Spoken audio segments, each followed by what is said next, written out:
Donc dans cette deuxième vidéo, nous allons continuer à développer, c'est-à-dire toujours transformer un produit en une somme. Donc cette fois-ci, nous allons voir la technique de la double distribution. Donc pour réussir à développer avec cette technique, il faut déjà maîtriser la simple distribution. Donc si tu as des problèmes, n'hésite pas à regarder la première vidéo. Donc pour développer ce produit, il suffit de distribuer le A, donc faire A fois C plus A fois D, donc on obtient ces deux premiers termes, puis de distribuer les B, d'où le terme de double distribution. Nous obtenons B fois C plus B fois D. Donc nous obtenons ce produit a été transformé en une somme de 4 termes. Pour faciliter les notations, nous essaierons d'enlever au maximum les produits qui ne sont pas nécessaires. Donc, ce produit se note A plus B facteur de C plus B. Et tous ces produits se notent AC plus AD plus BC plus BD. Donc, pour réussir à développer un produit comme celui-ci, il faudra bien identifier les coefficients A, B, C et D de notre formule, appliquer la formule, et une fois que l'expression a été développée, s'il y a besoin, une fois réduit, on ordonne selon les puissances décroissantes. Donc, voyons ce premier exemple. Donc, on a x plus 2, facteur de x plus 3. Donc, dans cet exemple, A vaut x, B vaut 2, C vaut x et D vaut 3. Donc, on applique la formule. On commence par, en gros, on va distribuer le x, puis on va distribuer le plus 2. Autrement dit, on fait x fois x, plus x fois 3, plus 2 fois x, plus 2 fois 3.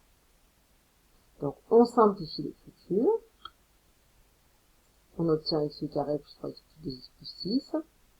On réunit les x, ce qu'on appelle réduire l'écriture, et on ordonne ce qui est déjà fait. Là, c'est ordonné selon les puissances décroissantes. Donc, sur cet exemple, ce qui peut te gêner par rapport à l'exemple 1, c'est le moins 3. Si ça te gêne, n'hésite pas à écrire cette étape, au moins au début pour bien comprendre la double distribution. Écrire à la place de x moins 3, x plus moins 3. Ce qui permet de correctement identifier les coefficients. Et ensuite, d'appliquer la formule. On obtient 4x fois x, plus 4x fois moins 3, plus 1 fois x, plus 1 fois moins 3. Donc sur cet exemple, ce qui peut éventuellement te gêner, c'est le fait qu'il y ait moins 3. Donc si on veut plus calquer à la formule que j'ai donnée dans le cours, n'hésite pas à marquer x moins 3 sous la forme x plus moins 3. Une fois écrit comme ça, on n'a pas de mal à identifier les coefficients A, B, C, D. Et donc, on applique la formule. Donc, on obtient ce résultat, que bien sûr, on simplifie. 4x fois x, on obtient bien 4x au carré. 4x fois moins 3, moins 12x. 1 fois x, x. Et 1 fois moins 3, moins 3. On réduit et on ordonne, c'était déjà ordonné, on obtient le résultat suivant. Alors, selon si tu es à l'aise ou pas en calcul, tu peux éventuellement sauter des étapes. Donc, par exemple, certains n'auront pas besoin de faire celle-ci, de transformer x-3 en x plus moins 3. D'autres n'auront pas besoin de faire celle-ci, pourront directement marquer ça en se posant au fur et à mesure la question du signe. Par exemple, plus 4x fois moins 3, un plus par un moins, c'est que cela va faire un moins. D'autres sont aussi encore plus à l'aise et pourront directement passer de la première à l'avant-dernière. En se posant à chaque fois, 4x fois x, ça fait bien 4x au carré, 4x fois moins 3, ça fait moins 12x, 1 fois x, ça fait bien sûr x, et pour terminer, 1 fois moins 3 qui fait moins 3. Donc, par exemple ici, j'ai choisi de ne pas changer l'écriture des parenthèses. Donc, de faire attention, du coup, à bien identifier les coefficients.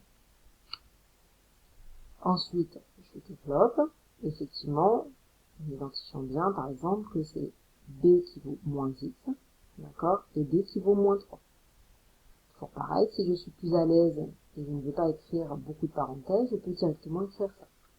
Si je suis encore plus à l'aise, je rappelle que je peux passer de cette première étape à cette troisième étape, en faisant 2 fois x qui fait plus x, 2 fois moins 3 qui fait moins 6, moins x fois x qui fait moins x au carré, et moins x fois moins 3 qui vaut plus 3x.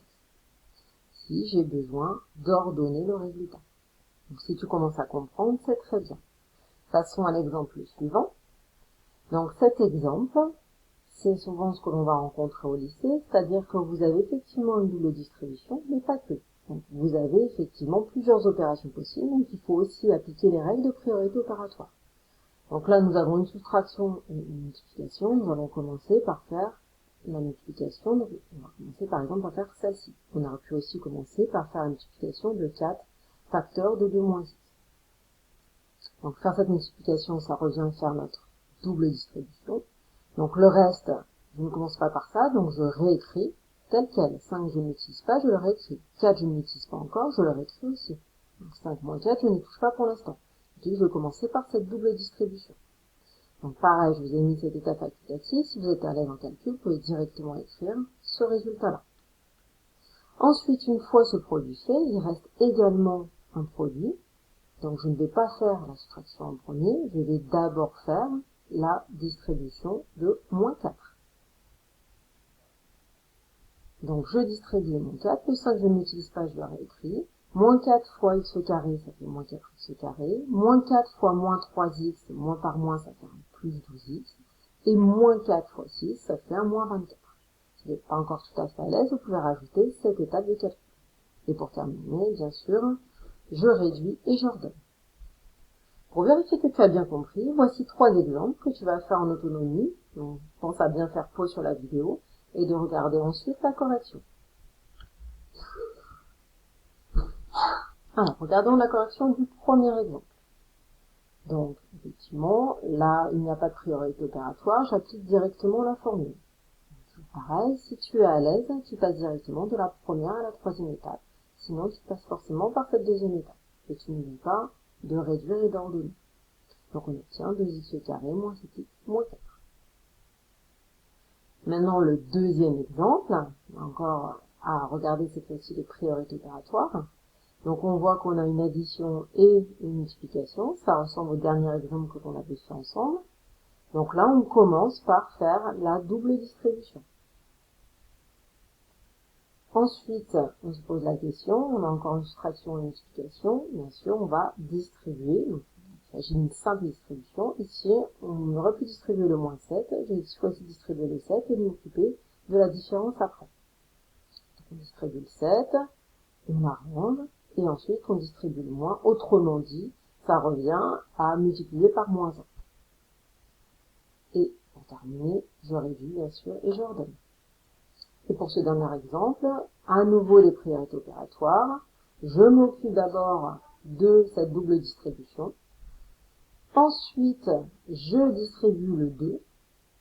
Puis, je fais la différence. Et je réduis et j'ordonne. Donc si tu as tout juste, c'est bien sûr très bien. Si tu n'as pas vu, c'est absolument pas grave.